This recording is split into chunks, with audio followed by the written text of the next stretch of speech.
வணக்கம். இப்ப நம்ம அம்பாளோட மகிமையை பார்த்தோம். இப்ப அம்பாளோட வழிபாட்டு முறைகளை பார்ப்போம். வழிபாட்டு முறைகள்லயே அம்பாளுக்கு முதையா ரொம்ப பிடிச்சது என்னன்னா நிகம்பலா யாகம். அப்ப அந்த நிகம்பலா யாகம், நிகம்பலான்னு பேர் எப்படி வந்துச்சு, யாகம் எப்படி வந்துச்சுன்னு நம்ம ஒரு சின்ன கதையில பார்ப்போம். ராமனோட மகன் இந்திரஜித். இந்திரஜித் நம்ம ராமரோட போர் புடிஞ்சுக்கிட்டு இருக்காங்க. ராமர் கடவுள், ராமரை ஜெயிக்க முடியாது. அவரை ஜெயிக்கணும்னா என்ன பண்ணணும், இந்திரஜித் தவம் புரியும் போது நிகம்பலா யாகம் பிரத்யங்கராக்கு பண்ணுங்கன்றாங்க. அந்த நிகம்பலா யாகத்தை நிகம்பலான்ற இடத்துல பண்ணதா சொல்லி ஸ்ரீலங்கால பண்ண சொல்றாங்க. நிகம்பலா யாகத்தை பண்ண சொல்றாங்க. பண்ண சொல்லும் போது இவர் போய் இருந்து என்ன பண்றாரு, நிகம்பலா ஒன்ற இடத்துல நிகம்பலா யாகத்தை ரெடி பண்றாரு.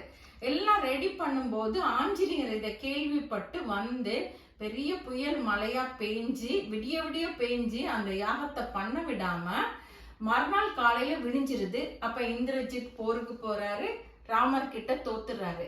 அப்ப தவம் புரியும் போது கடவுள் என்ன சொல்றாங்க, ராமரையே ஜெயிக்க முடியும் இந்த நிகம்பலா யாகத்தை பண்ணுனான்னு சொல்லும் போது, அப்படிப்பட்ட யாகத்துக்குரியவங்க தான் நம்ம பிரத்யங்கராக்கு இந்த யாகத்தை பண்றதுனாலயோ இல்ல அந்த யாகத்துல கலந்துக்கிறதுனாலயோ நமக்கு ஏவல் பில்லி சூனியம் கண்ணுக்கு தெரியாத எதிரிகள் எல்லாமே அழிக்கப்பட்டு நமக்கு ஐஸ்வர்யத்தை கொடுத்து கண்டிப்பா நிம்மதியும் சந்தோஷத்தையும் கொடுத்து வாழ வைப்பாங்க.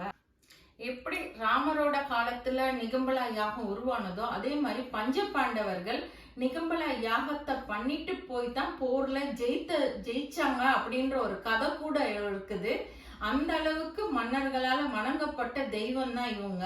நம்மளும் வணங்கி வரலாம்.